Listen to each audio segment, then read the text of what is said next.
and gentlemen, right about now, allow me to introduce an amazing young man. Someone who has been doing a lot of things with his life. Actually, I've been reading his profile and I'm like, this young man is going places. He's barely 30, and the guy is a CEO and owner of a business. Ladies and gentlemen, let's put our hands together as I invite to this very elephant stage of St. Andrew's Church, the CEO from Business Mind magazine. Ladies and gentlemen, let's put our hands together as we welcome Mr. Oscar Kimani. Let's invite Mr. Oscar very nicely. Now, Mr. Camera person, you can do those things which they normally do. It's quite an honor to have such a person next to me. So he will take us to the next session of which we call the CEO's moment. Take time and ask as many questions as possible. Is that all right? Oscar, welcome. Morning, guys. How are you? How are you guys looking so dull? It's barely 11. And what is coming up needs a lot of energy. You're all good to see you again. You're last year. And I can see that this time around they have given us a red carpet. That means our event is growing by the day. And it's good to see you and great to see my good friends that you're going to be hosting today. And as usual, you know how our panel goes here. When you have a question, I'll give you a chance to ask. The good thing with us is you're well trained, you know how to ask them. But at the end of it is, I want by the end of this session, any question you have in your mind about how to transition. Because I know sometimes finishing school is scary, yeah? Hey guys, talk to me. It can get scary, isn't it? Yeah? But you want to make sure by the time you're done in this session, it's going to be easy for us to know how to transition. So kindly, allow me to welcome my two guests for today. Kunle Ozinka from Microsoft. Karibu. Let's clap for him. And the second one is Mark Angel from Unilever. Karibu sana. Let's clap for him.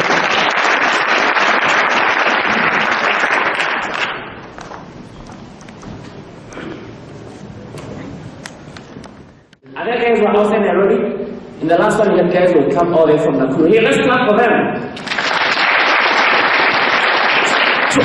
As far as we appreciate the whole village conspiring to get a job, sometimes you end up wondering, what did I do wrong? They meet your friends and they're flashing the right business card, they're telling you I'm traveling next week to Uganda on a management program. You're thinking, even coming town is a problem. But you see now, what you want to do is this, when you're still in campus, you must prepare for the transition before that time comes, right? Right? Hey, I want you guys to talk to me, you know how I do this thing, right? And that's what I want to do today. I want to hear these guys, how do they transition? And of course now, any of us who is in charge of a team, Miriam can tell you, Susan can tell you, the application that come our way that says, I'm applying for any position available.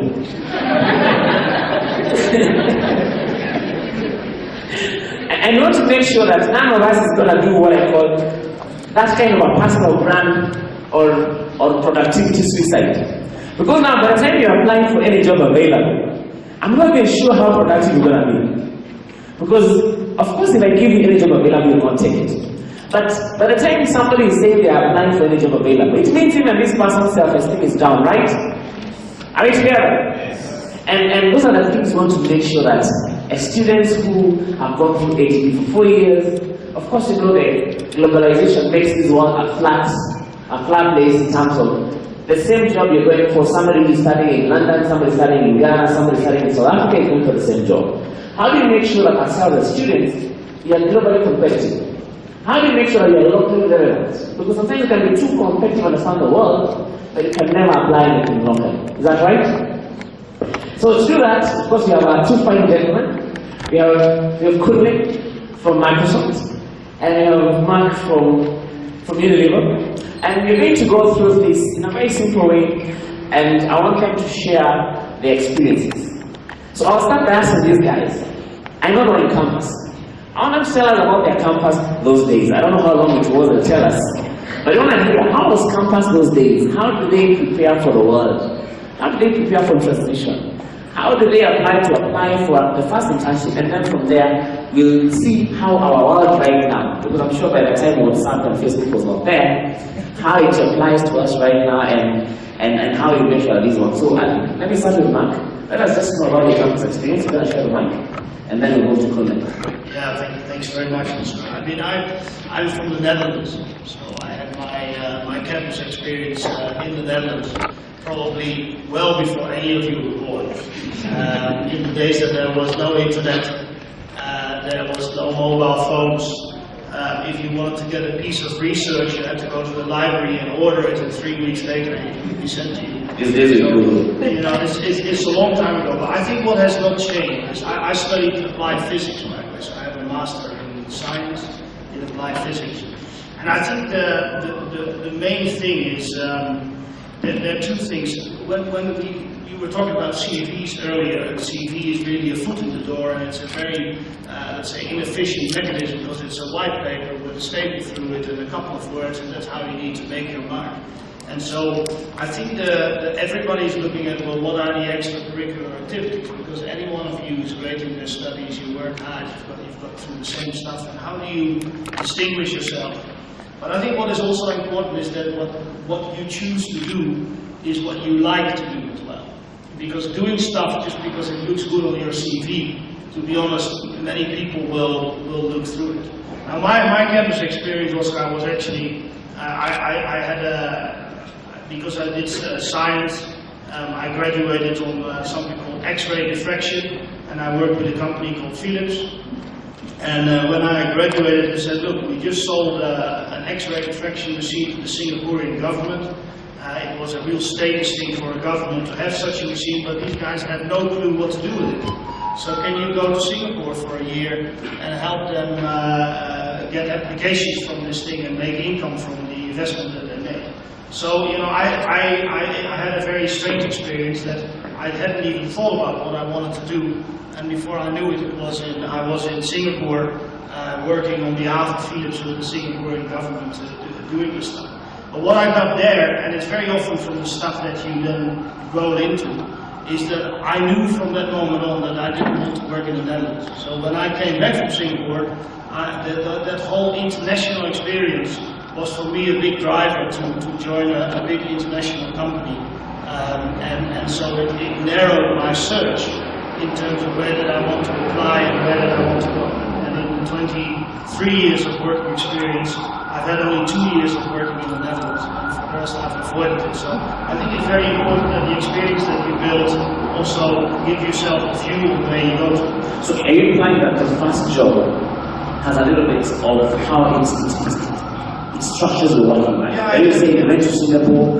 And let me understand, what is this reason that made you love to work outside Singapore, outside the Netherlands? What is the attractor you saw in Singapore, the first country that you thought, I want to be out of the Netherlands as much as I can? Well, I think it's about the international lifestyle. It is about working with different cultures. It's different environments. You learn a lot of different skills and behaviors that maybe in your own upbringing or your own education you don't. So I really like that part in terms of working internationally and working with other cultures. So, but it shapes you. An experience at that stage of your career really shapes you. Okay. So Kunle, tell us about your campus skills. Thank you. Good afternoon, good morning, Africa, I'm not even sure. Alright, my campus life. The question is, did I really go to campus? Changes this conversation, right? It really does. You know, on a more serious note, I keep asking myself the question, did you really get a first degree? Honestly. Because in my university life, University of Lagos, I was partying. I was always partying. Every day was a Friday. Every day was a Friday. You know. And then it was about beautiful exuberance. It was about, going out there and just experimenting and exploiting and, I really don't feel that I really got the grounding I required in my first degree. Okay, and in my university days, there was also a lot of white spaces, and I'll tell you what that means in a second. And I know you guys have white spaces as well. So let me give you a bit of background about myself. I mean, some of you may know from Nigeria. Lived in Nigeria most of my life, and I went to University of Lagos Business Administration as my first degree. But when I mean that I had a lot of white spaces in my first degree, there were lots of strikes, student strikes, which I know you experience here as well, and that distorted, our activities, in our university life, really made learning very difficult. Okay. And we now needed to take our destiny in our hands to ensure that you make the best use of your time. Use mine. Yeah, you make the best use of your time. So I had an opportunity. I have a dual nationality. I have a British passport. I was born in the UK.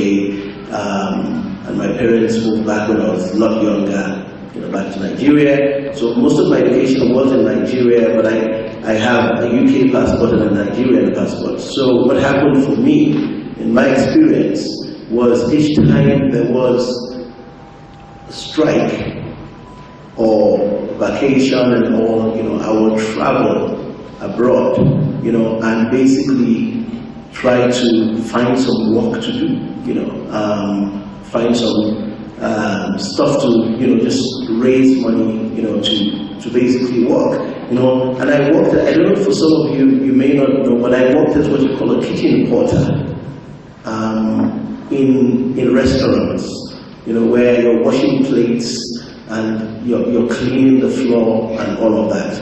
I did that, and it basically was all about the culture of hard work that I was building at that time, which I didn't know, and I built that, raised money. I bought my first car in the university, so I did have a car out of my own hard-earned money. Okay, then I put money together and was able to send myself for an MBA course in the UK. Okay, University of Kiel. Obviously, there were situations where I couldn't pay, the fees, challenges, I was always getting those letters, but, I struggled through, and I finished the MBA. Even at the time of my, if I flash back to 1993, 94, at the time of my MBA, I didn't know how to use a computer. I didn't study IT. I didn't. I had no clue. So they give us coursework at that time. I had Malaysians, Chinese, all guys from Asia in my class. And they will give us coursework. I see these guys, all the guys on their computers typing, and I would have to go to the people that help you print, the printers, to print my coursework and submit. So I had to keep paying for submission of my assignments, and 60% of our performance was based on courseworks that we do through the term. So it was very costly for me, but it was all about determination, a lot about hard work, a lot about ensuring that you're engaged, fully engaged, and that you have the future ahead of you. You know where you're going. Today, basically, my story is more like I now work for the company, the IT company, one of the global IT companies in the world, which is very interesting. That my life has shaped up that way, but I feel very privileged and lucky. So let me ask you, if you did your MBA without having touched your computer, how was it when you were hired for Microsoft, which was the biggest computer company? How, even in yourself, you've gone through campus, you've gone through MBA, drawn from computers. but you're here to deal with computers. How was that? In terms of you kind of being thrown into an area that is not your everyday. So how was that? Yeah, so a lot of people out there, you know, probably have a bit of a myth, you know, around, you know, what the technology companies are all about. I think you guys probably think that, you know, Microsoft, you must all be developers and IT engineers, and you know, and that's all you require, you know, to succeed in IT work, and that's not true. You know, the truth of the matter is, the certain ingredients you need as an individual, you know, to succeed. You know, yes, there are the general, you know, there are core competencies that people will look at depending on the field you want to go into. So if you're looking at being an IT specialist or a developer, obviously you will need to code, you will need to be able to network and understand all the, you know, all the protocols and all of that. Those are details that you need to study, and there are courses that you can learn or you can get, you know, to help you advance your knowledge in those areas. But there is also business parts, you know, to the technology industry. There's a commercial side. You know, there are people who need to structure the commercial conversation. There are people who need to think about the vision, you know, of a company, you know, and how to return shares, you know, to the shareholders, you know, or return value to the shareholders, you know, and that's a business side, you know, and there are salespeople, and the salespeople just think about what is the value of what we're trying to sell. How does it help change the life of the next person?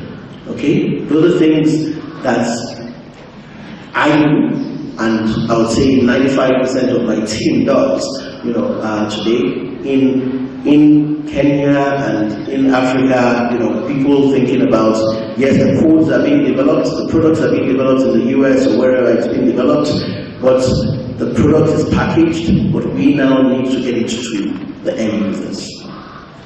Mark, let me ask you, the first job experience, I want you to do two things. I want you to contrast the first job experience then and how it is right now. And these guys are applying for management training positions. What is the significant change between then and now? And secondly, what are the things they need to prepare for in advance as they come looking for this first experience?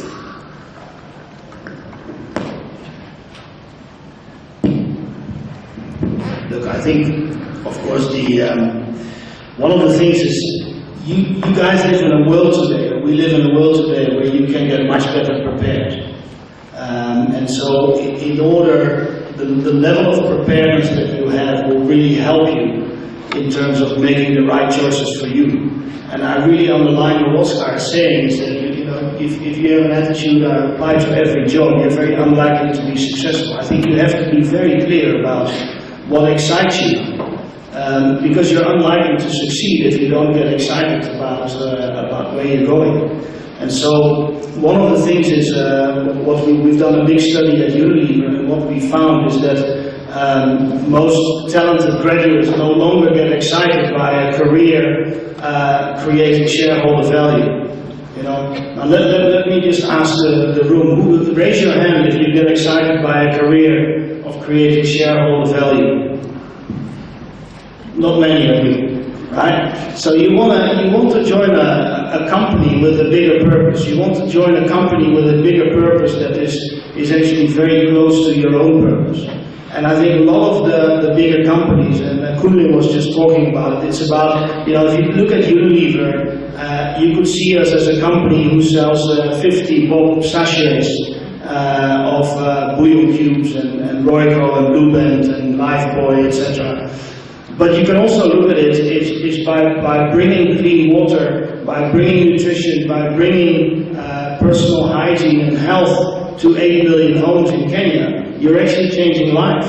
You know, our Lifebuoy program is proven to have a purpose of bringing a child to 5, because there's a lot of infant mortality in Kenya and Africa because of poor personal hygiene. So if that kind of stuff excites you, you really need to investigate what are the company purposes that fit with your own purposes, because you're much more likely to succeed when you join a company that fits your own purpose. On the other hand, it also means that we as companies have to look much more beyond, you know, grades and education, but more about what moves this person. You know, what gets you out of bed in the morning, what do you get excited about, and the whole fit between yourselves and companies is much more around that. It's about, you know, what's your purpose, and does it come through in how you apply, does it come through in your CV, does it come through in how you talk about things. So that's what I think, and in the world of instant technology and Google and all this kind of stuff, you can be much better prepared than I think we were 20 years ago.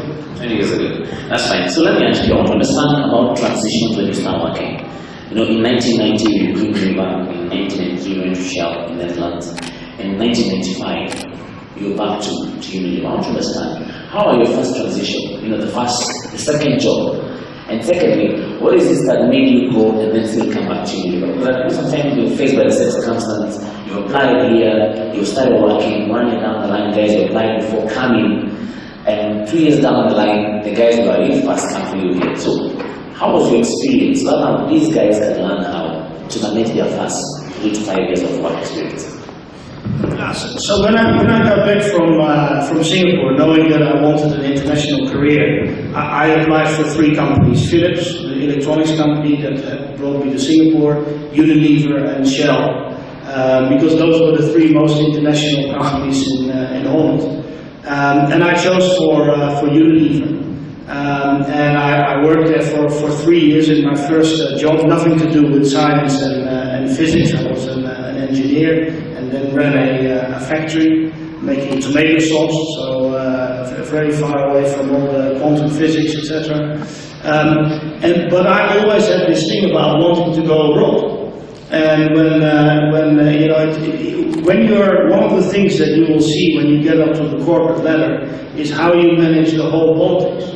Because that's usually not something that they teach you at university. But when you get into a big organization, you have matrices, you have bosses that position themselves politically and others. So you need to learn to operate in a political environment.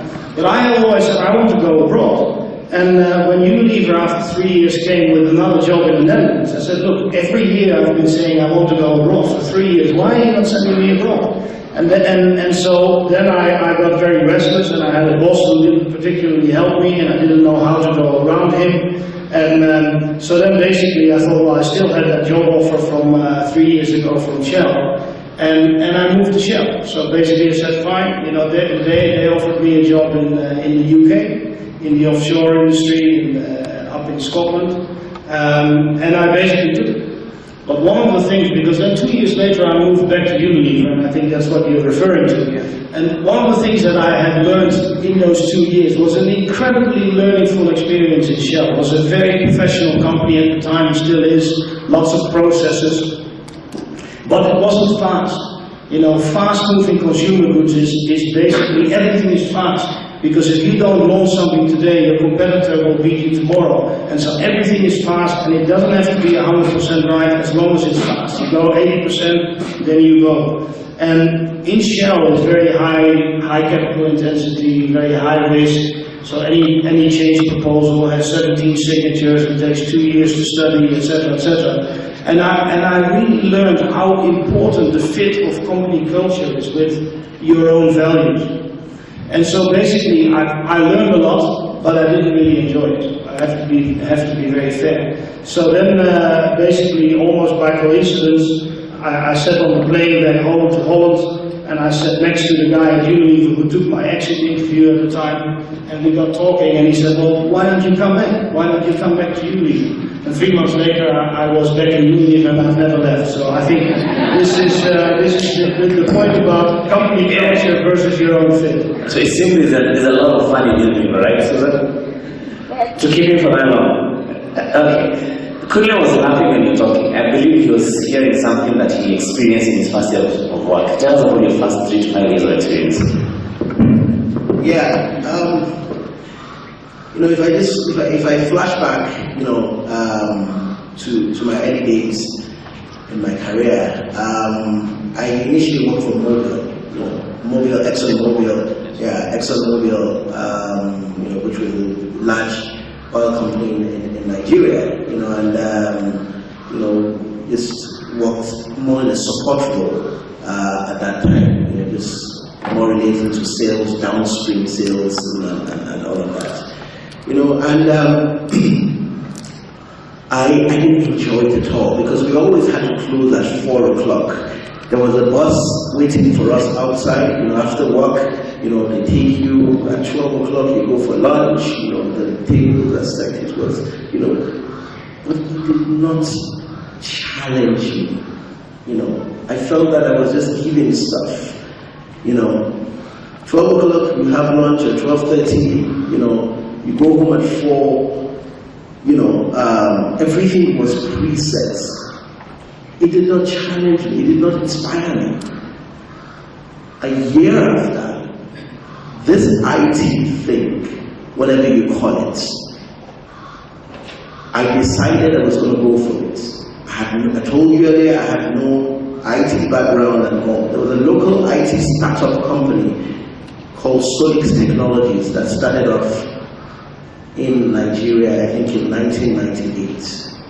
So this young guy came in from the States, you know, with great ideas, you know, had a partnership with Learning Tree Technologies, some training company, and you know, he came and shared his vision, you know, and he got young guys together, you know, to start up that company, and I was made the head of sales and marketing, and we you know, we hit the market, you know.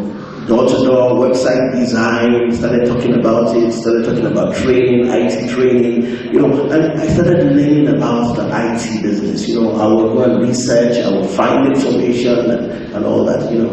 I was all over the place. And, you know, I worked there for 2 years, you know, I had as many challenges, you know, as anything that you start, but it was an amazing experience into the IT world. It gave me the visibility I required in the Nigerian markets. And in 2000, when Microsoft decided to come and start in Nigeria, the headhunters were looking for me. Okay, and there was an there was advertisement in the market. You know, lots of IT guys, you know, applied.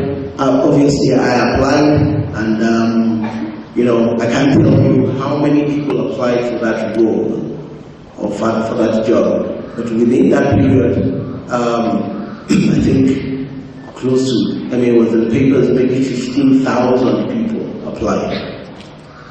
Out of the 15,000, I'm here, and I've been here for the last 15 years.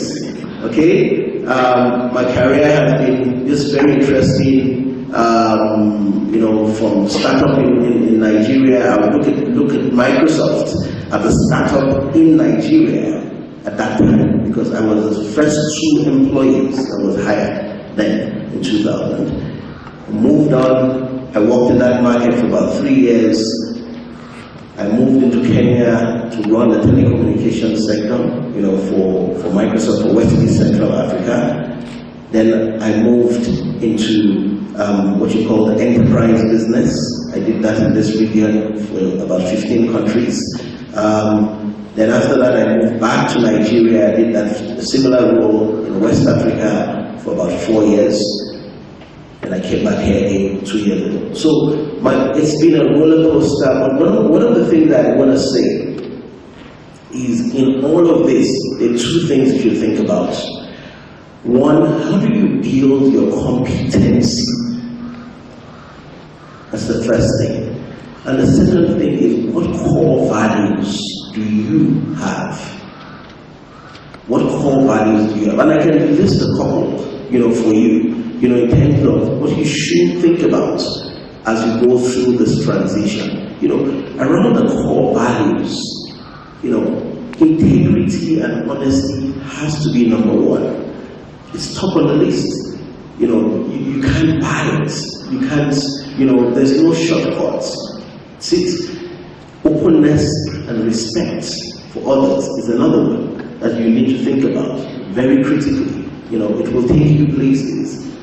You need to have passion for your customers, your partners, your suppliers, your business. You wake up every morning and you're saying, what can I do? That's a core value that you need to have. You need to be self-critical as an individual. Okay? And the fifth thing is probably you need to be accountable. If you say you will do something, get it done. Don't wait till tomorrow, because they say procrastination is opportunity, is natural as a seed. If you procrastinate, you'll never get anything done. You need to do it now. I mean, if you want to see my calendar, you want to see getting me here or Mark here, you can imagine that calendar. I flew in from Mombasa yesterday night. I went to another cocktail at 11 o'clock. I only even remember that, oh my goodness, I have to come and talk to some students, this morning. And I was like, damn, I need to prepare. So I woke up at about 4 a.m. this morning, trying to say, okay, what is Miriam asking me to say? And I'm here, okay? But if you now transition to competencies, the type of competencies we think about in Microsoft as an organization, to get in the gates, we need people who are adaptable. Who think about adaptability, because the world is not going to give you stuff on a platter of gold. You have to be adaptable. That changes all the time. You need to be collaborating with colleagues, with peers. Mark talked about matrix organizations, and working. We have bosses that from the side, under, every part. You need to be collaborative. You need to be customer focused. And the list goes on. There are many things that you do in terms of influencing, trying to influence others. There are many things you need to think about that we look at when we hire people. What does this guy have? When you do an interview with me, my first thing is that, are you waiting for me to ask you all the questions? What questions do you have to ask me? Okay? Are you curious? Are you determined? I'll stop there. Mark, let me get some questions from what he's saying. I like the way he's talking about the DNA we need to have as you get to the door. And I'm thinking environment is different, because fast-moving consumer goods, you have a different, type. Thank you. You have a different type of an environment. There are many products competing for the same customer. So I'm thinking, as these guys appear at the door of U3, what is the DNA they need to have? Because they are coming into a world that products get introduced overnight, the market shifts overnight, where the customer can get an alternative product with not going to use. What do you want these guys to have? To make sure if you tell somebody this is your territory, they will make sure every morning they wake up, the customer there who buys a product that is worth 50 shillings will never miss it. What is that DNA as they appear at the door that you need from these guys? The thing that I would say, I just want to continue on the values piece. In Unilever, we have our values very clearly mapped out. It's responsibility, respect, integrity, and pioneering. And pioneering is a very important one. One of the things is there's a market out there with a lot of opportunities, but at the same time we're talking about the VUCA world. Volatile, uncertain, complex, ambiguous. And if I can talk about Africa for a minute, the world has discovered Africa as the last frontier of growth. And everybody is talking about Africa. You look at the Harvard Business Review, every month there is a lot of articles on Africa. And everyone sees the opportunities in Africa. But if you don't live here, and my point is that you do, it's not only about opportunities, but it's also about the challenges and how do you get it done in the VUCA world. The world is very VUCA in Africa. And so I think what you have in that global sort of pool of competition is that you have all grown up and lived in this environment, and you know how to get stuff done. You know the challenges as well as the opportunities. And so I think making sure that you realize what you have. You know, because it's very often about realizing the things you have. You were talking about, sorry to quote you again, but you were talking about weaknesses and strength. You know, you have to remember a couple of things. You can only be an Olympic gold medalist probably in one sport, maybe two, but not six. And so, if you would be a duck and one of your weaknesses is climbing a tree, you can practice your whole life and you can certainly get better at climbing a tree, but you will never get an Olympic gold medal in tree climbing because it's just not your DNA. But you could become an Olympic gold winner in swimming. And I think you have to discover for yourself, you know, make sure that the weaknesses don't get in the way. But don't expect it to turn your weaknesses into strength. Look at what is your Olympic strength. And that's what you've got to sell.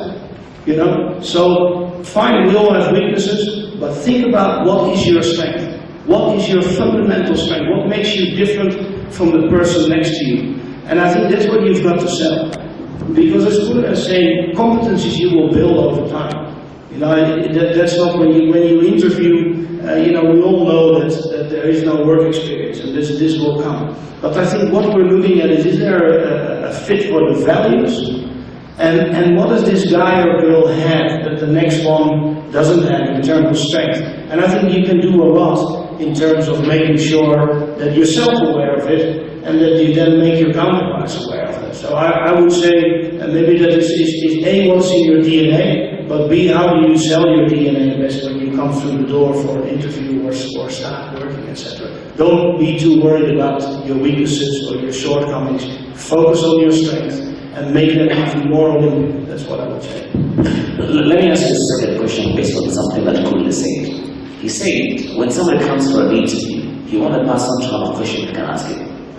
And I'm thinking, the kind of questions you ask shows your level of critical thinking sometimes. And in a world that you have too much information, I'm trying to think, how can these guys develop that ability to ask the right questions? How can these guys develop their ability to ask the right things? How do they know what is happening in the world? Because you know, when both of you, come from companies that have a global footprint and also have global competition, how do these guys become global minds, despite the fact that you're in a local campus? Because that means that you understand the effect of what is happening in regional business. You understand the effect of happening in the world in business. So I'll ask both of you, I'll start with you again. How do these guys develop that critical thinking, that ability to ask the right questions, and how do they become global minds, despite the fact that we're domiciled locally?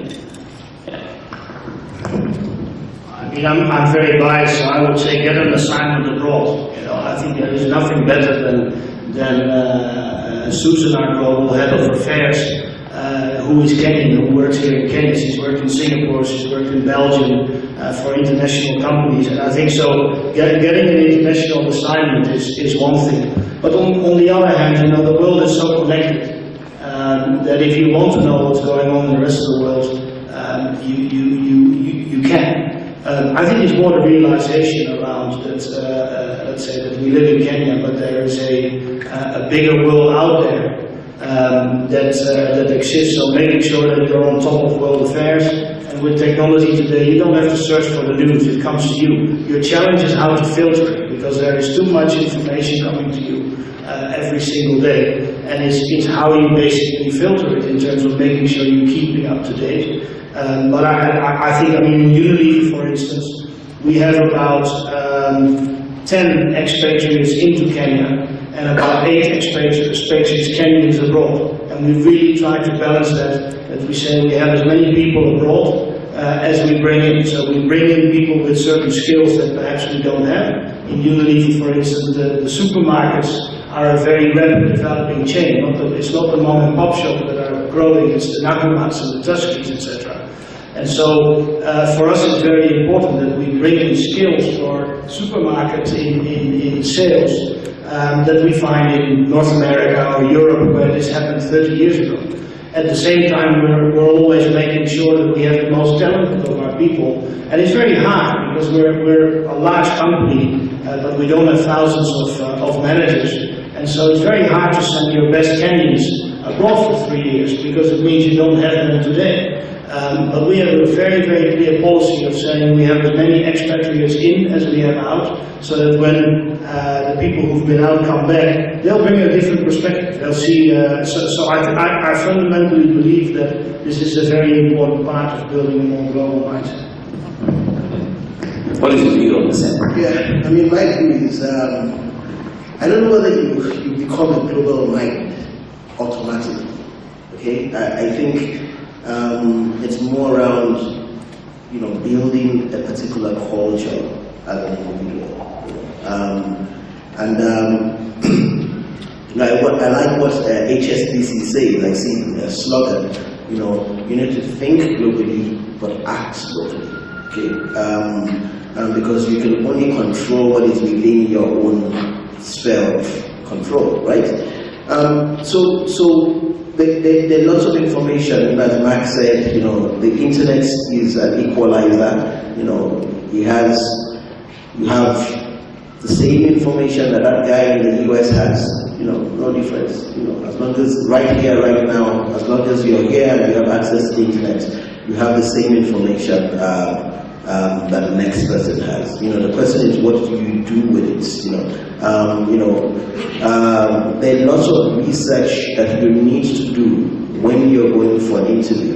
Just basic stuff around, who is this company? What is this company? I know that before I came here, the moderator had gone and searched for me on LinkedIn, as an example. He's probably going to find out who's this guy. I want to know. You're going for an interview. Most people's profile are already on LinkedIn. So some guys come to an interview with me and they start telling me about myself and about what I've written on LinkedIn. Okay, which is basically my professional, and that excites me. In terms of, okay, so this guy has done some homework. He's not just coming here bland. He knows, I'm asking him about our products and services. I would expect him to have a certain level of knowledge, about what the company is about, where the company is going, what IT, the trends in IT today, just general knowledge, especially if you're working for, if you're looking to work for either a technology company, in my case, but in Mark's case, it's more of FMCG. You should understand, about the products, about the company, and all those things. And that information, there's no excuse. That information is with you. The question is, go fetch it. Go fetch it. That's it. I want to do something. So who is going to be asking the first question? And I will start with Mark. What do you make of the talent pool in Africa? And the next question I will shoot it to Kuni. Given you have worked in Nigeria and in Kenya, I have spoken to some of our techies in JQuad, and they pride themselves. They keep saying Kenya is Africa's Silicon Valley. What do you make of the talent pool in Kenya compared to that in West Africa? Okay, thank you. Kuni, you want to go first? Yeah, indeed, Kenya is Africa's Silicon Valley. I don't expect that I will say otherwise, because I'm country manager of Kenya, don't forget, of Microsoft Kenya, of Nigeria. But I think that there's a lot of innovation going on, in the markets, amongst in Kenya, and I will say in Africa by extension. Nigeria is one strong market as well. There's a lot of development, that is happening, in these markets, today, so developing on different applications. JQuad, I know we've engaged with them quite extensively, and we see some of the students doing some very interesting stuff in terms of building applications and publishing it and making money, real money out of it. We're seeing a lot of work that is happening with, iHub and MLab, lots of innovation going on. I think that the talent pool is here. I think there's a very organized market in Kenya where you have all sorts of students doing very interesting things today in terms of thinking about application development, on different areas. Talk about security, talk about tourism. People are building applications every day and are utilizing some of these things. The question is, Microsoft as an organization, has been able to support, this talents in different ways. We have what you call the Microsoft Student Partner Program, in universities. I think it's in about 15 universities in Kenya today, where you have student ambassadors who are basically evangelizing, around our technology, and we're basically giving them what you call developer tools. We call it Dream Spark and eSpark. Some of you may know about it, where you're able to get the tools, to actually develop applications. So those things are made available to most of your universities today. I don't have all of the list off the top of my head, but I know that there is a lot of that going on, in the industry. So the talents are there, they're growing. You will note that the biggest application that had gotten Kenya on the map of the world was the M-Pesa, okay, which someone somewhere actually developed, and it's basically born out of Kenya. That's what the world sees. So there's an advantage here, that you need to take advantage of that no other market really has. Now, I was reading some analysis, a few days ago, that says that Kenya is the third fastest growing economy in the world today, after China and the Philippines. Third, okay, as of today. It's probably going to be growing at about 6%. Now, we do understand also that there is a very strong, vibrant, young economy, or young youth. But the biggest challenge in Kenya today is about employment. So employment is a concern. With students with strong energy. But the question is, what do you do? How do you think about employment? Do you think about employment as going to get a 9 to 5, or do you think about employment as regards to entrepreneurship? Okay, and I can talk a bit more about that later. But I just stop here, for a second. Mark, can you ask the question posed to you by student? I think there is an enormous talent bank in Africa. More importantly, I think there is an enormous talent bank in Kenya.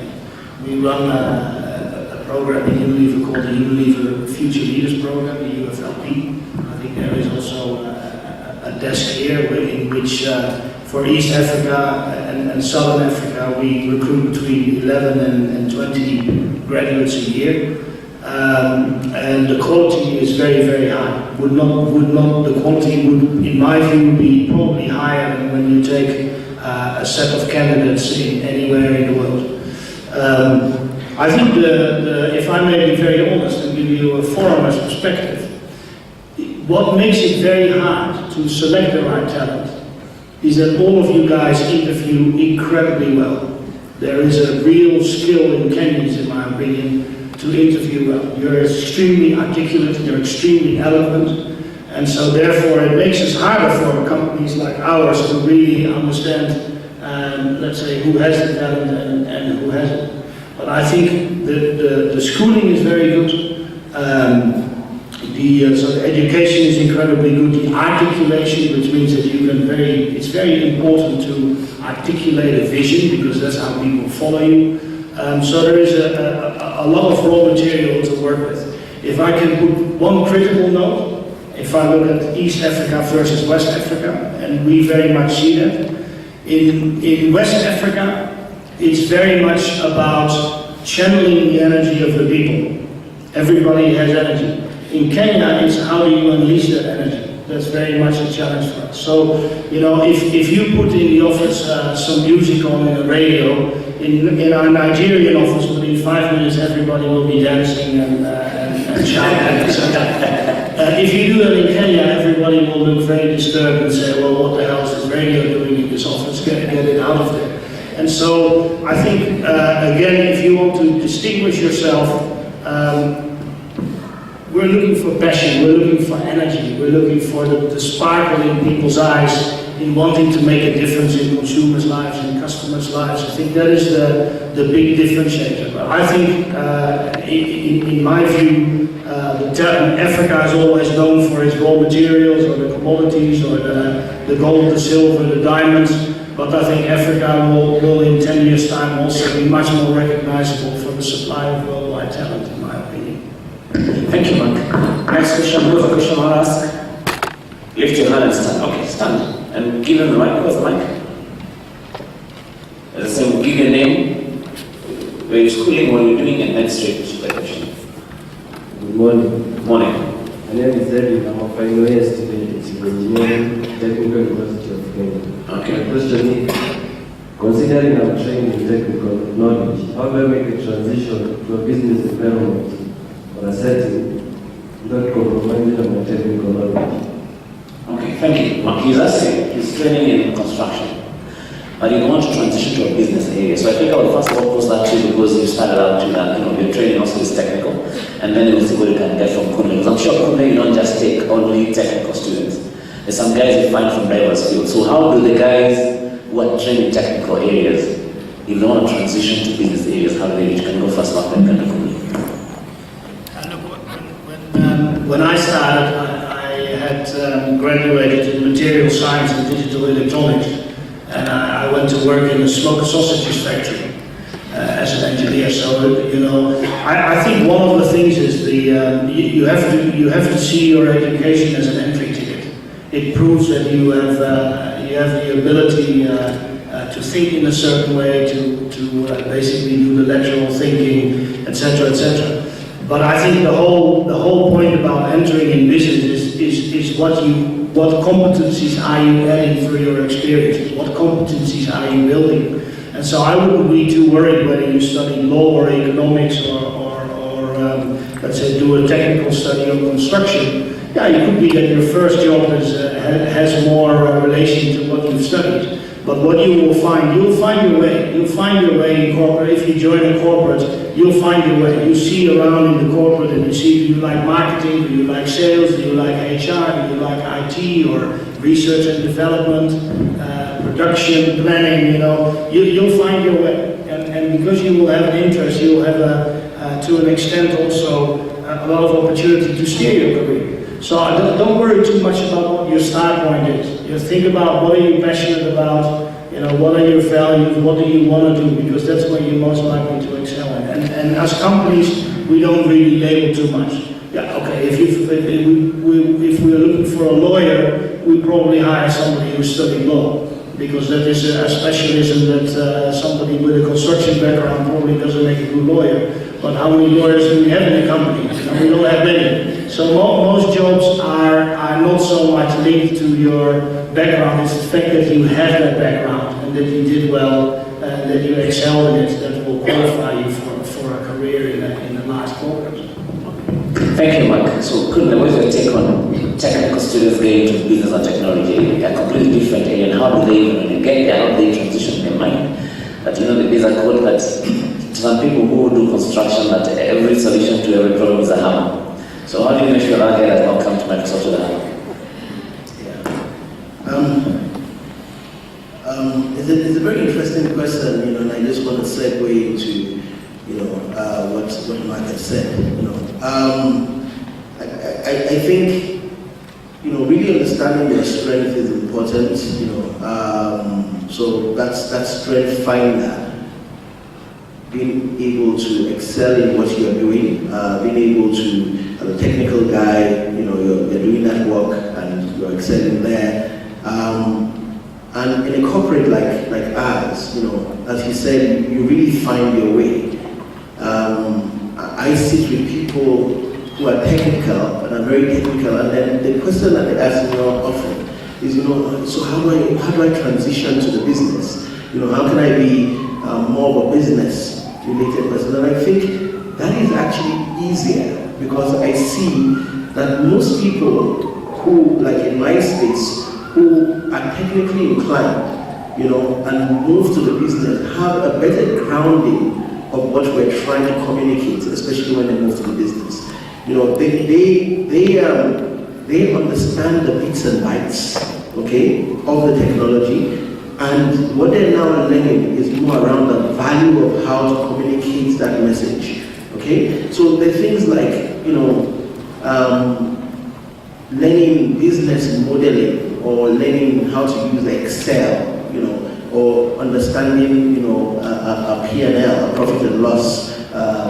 Those type of things are useful, on the business side, right? Depending on the level you are. It's not every business person that does that. But what I'm saying is that the transition is good to think about it from a business. Always think about it from a business point of view, because you're more or less trying to align with the country's vision and the country and the company's mission, and all of that. So the transition is more around, you're getting into the organization, you're seeing what is happening within the company, you're gaining interest in particular areas, okay, and you're basically saying, I can do this, and it's about you learning about that space and diving into it. I don't know how else to explain that. Okay, I hope I've answered the question. Okay, thank you. I want to give the last question to a lady. Thank you so much. My name is Winnie Chebet. Recently completed my bachelor's degree from my university, but I expect to graduate. So my question goes to both Mr. Kunle and Mr. Mark. I'd like to ask this in particular. I'm at this stage that I've just cleared campus and I want to transit to career life. And I want to ask both of you, at a personal level, is that something that sometimes occurs to you that if I did this right after campus, before joining your career life, is that something that sometimes you think, if I had done this, I'd have achieved more so far? Is there something that you'd like us to know so that at least we can have a bigger picture to achieve even more? Thank you. So just to understand your question, before you give the mic, are you asking between graduation and the first job? As you're waiting to get that first job, what would you be doing? Or are you asking, is there anything you need to do then immediately to get the job? What are you asking exactly? I'm asking, just before you've done it all, right? Yeah. And there's somewhere you want to go. Yeah. Is there something that after, where they reach now, is there something that sometimes they think, if I did this, I'd have achieved more? Like a company you're targeting to go to? For example, Give if us I an went example. to an MBA direct, I'd have achieved more. If I did this direct, I'd have achieved. If I started a business, I'd have achieved more. Something like that. Okay, come let you go first. There's no silver bullets. Yeah. There's no silver bullets to these things, to be honest with you. Our experiences are very, very different. Mine and Mark's, are totally different, and mine and yours are totally different. They're very unique, Are there any regrets of my career, where I'm coming from? Absolutely not. I think every experience has been very useful for me, every single experience. But I want to ask a question, to you and to the group. Do you guys, how many of you know Tuko Works today? Lift your hand. Please lift your hand if you You know know Tuko Works? Lift your hand where you know. If you know Tuko Works. Okay, not many guys. Wow. Okay. Wow. That's like 3 people. Yeah. Or 4 people. Wow. Do you want to tell them what Tuko Works is? So, we haven't done a good job then. If this group doesn't know Tuko Works, I expected 99 or 100% knowing Tuko Works. And we need to do a better job there. Tuko Works is basically a youth and employability portal that Microsoft has invested in this country. Okay? I think it's the 3rd country in the region, the 2nd country in the region that Microsoft has invested in this country to help address the employability challenge that you're all facing, everyone is facing in this country.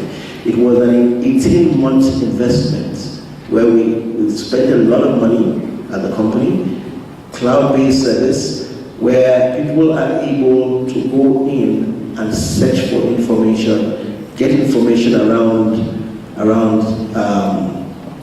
scholarships, get information around certifications, get information around free learning courses, around building your business. If you want to build a business, let's say you want to go into farming as an example. There is information there as to how to get a proposal out to a bank, okay, that needs to give you a loan, to start your farm as an example, okay. There is information there around a mock interview. So let's say you want to go for an interview today with me or Mark, you want to learn how do I present myself in that interview, okay? You can watch a video on the type of questions that will be asked and how you should respond. If you want to build your CV, the way you should write your CV, it's all there, okay? There is virtual assessing your skills, okay? You want to basically assess your skills. There are about 10 questions. I've done it. I've actually gone in there to assess my skills, okay? And you're able to do that. So that content is there, but it's unfortunate, and Alex, I'm challenging you right now that if this group does not know about TucoWorks, then we need to do a better job there. TucoWorks is the greatest thing after sliced bread. I'm serious. I'm serious. The Kenya KEPSA, UNDP, the USAID, the presidential roundtable that we had, is talking about this platform. And it's in every county. We've done trainings, across Kenya, in different counties, people who are looking for work, people who need to get information around, how do I get a job? We have what you call the employer challenge, where we've gotten CEOs, to join forces to basically put their applications on that portal, and also people who are looking for work can also put their CVs on that portal, so it's there, and I'm encouraging you, just to go after this session, go and take a look at it. Spend 1 hour or 2 hours just on it and just see what you will get out of it. It's amazing. I just give you that feedback. Thank you, Mark. You take on the question. Yeah, I have one philosophical observation and then a more practical one. So the first thing what I would say to you is that the way you ask your question, the advice I would give you, you're thinking too much. You need less head and more heart, because in the casino of life, there are no wrong choices. You make your bet on red and black, and whatever the outcome is when it's the casino of life, that's the choice and that's the path you make. And I think there is a very important lesson there in terms of, I don't think any of us looks back and say, if I would have done that, I would have done better or whatever. Yeah, you could have taken a different life. I was a very successful DJ during my campus days. You gave up having fun, right? And I remember that my father one day came to me and said, well, it's all very nice this DJing business, but I'm paying for your degree, so you're going to finish your degree. And so, but I could think back and think, well, what I see some of my friends who are at the same time, and they've had very successful DJ careers. But on the other hand, probably I would now be retired because I'm old, and therefore, so, everything has its benefits and its price. But, so that's my philosophical observation. The practical one I would say to you is, look, go and find out who represents what you want. rather than how can I present myself to be attractive to somebody.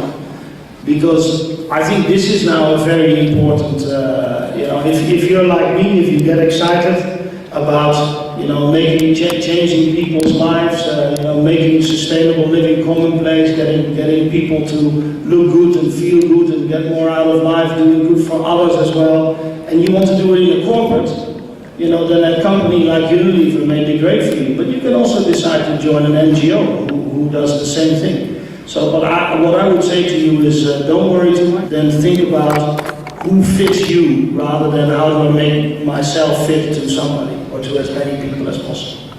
Right? Okay, thank you. Now to my last question. Looking at your profiles, I can tell both of you are lifers in terms of you've taken quite some time in companies. And I know sometimes when I said on this and you're starting the jobs, you want to transition as much as you can. Sometimes you look at you, you're thinking you worked for 3 months and you move to the next one after a year. So I want to know, how fast do these guys transition?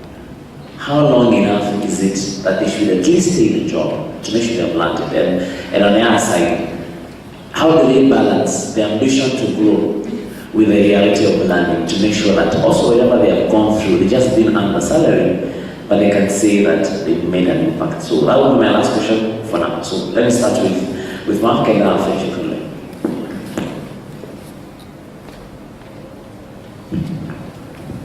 Again, usually when you're at your stage of your life, you want to join a company and become the CEO in 5 years. This is usually the ambition, and it's good to have that ambition. Trust me, it's not wrong. It's very good to have that ambition.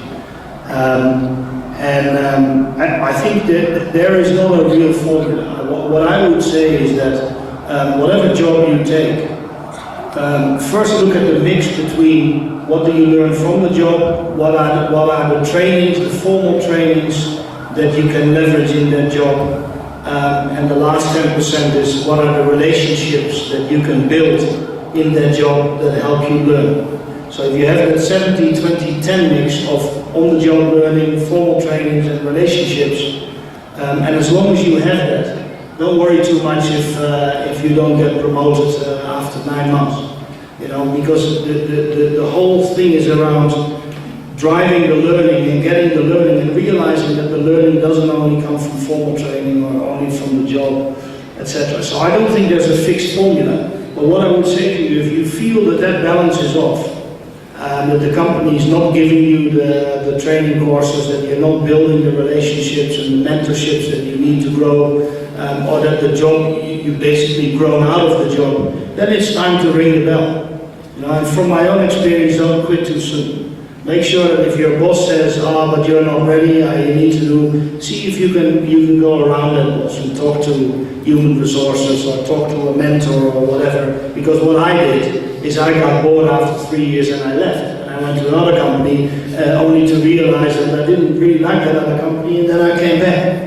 And so what I would say to you is don't worry too much that there is no specific time that you need to remain in the job. You will forget your campus life very quickly, let me tell you. I bet you that when we speak to some of you who graduate now in a year's time, you've completely made the transition. That I don't see as a very big issue. But don't get too impatient. Focus on, in the first couple of years, am I getting the learning on the job, in the training, and leveraging the relationship? If you've got that, you're on the right track.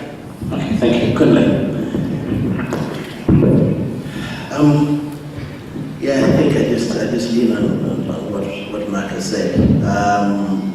You need to gain mastery of what you're doing. Try and gain mastery of that role or that particular job that you're doing. But at the same time, have aspirations. Okay, it's good to continue to dream and have aspirations of your next thing. Like I think I work for a company. I call Microsoft the Giant University.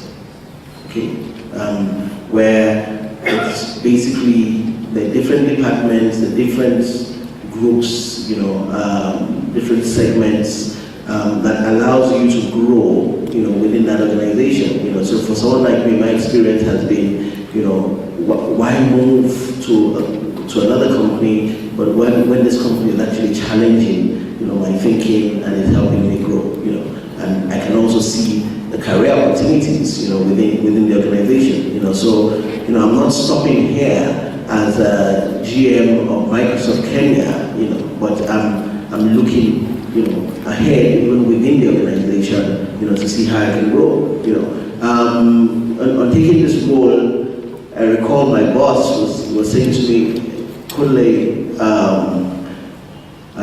this is a senior role, you have to commit 5 years at least, 3 to 5 years, okay, to this role, because we believe that within 3 years at least you should have gained some mastery of that role.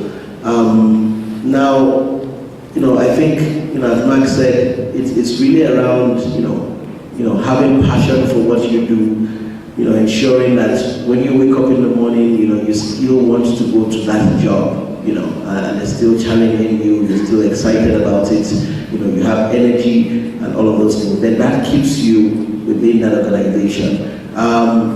And just ensuring that you continue to grow, you continue to learn. And as he said, it's the 7-20-10 rule.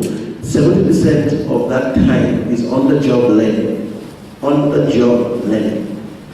20% of the time is basically learning from others, okay? And 10% of the time is instructor-led, when someone is actually teaching you something, in a classroom or in a training or something, okay? So the fact is, to gain that mastery, you need to really almost like learn on the job, it takes the lion portion of your career or your, Thank you. Let's clap for our guests. As we finish this session, 2 takeaways from me to you. 1, Mark talked about the Universe Leadership Program. Take your time, visit their stand, check them on online, and see what they have for you. From Kunle, he told you about 2 co-works.